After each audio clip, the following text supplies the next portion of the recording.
Good evening and welcome to KTN Business Prime. I'm Nokip Kimboy.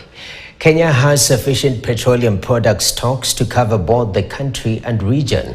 This statement was released by Energy and Petroleum Cabinet Secretary Opiyo Wandayi following concerns of availability of fuel after escalating tensions in the Middle East, where Kenya's petroleum product supply is sourced. The CS noted, and I quote, "As of today, the country has sufficient stocks to cover both the country and the region. We have scheduled imports for delivery up to the end of April 2026, and therefore, as it stands, we are assured of security of supply. We wish to assure the public and all stakeholders that the ministry remains alert and shall continue taking necessary actions to ensure there is uninterrupted supply."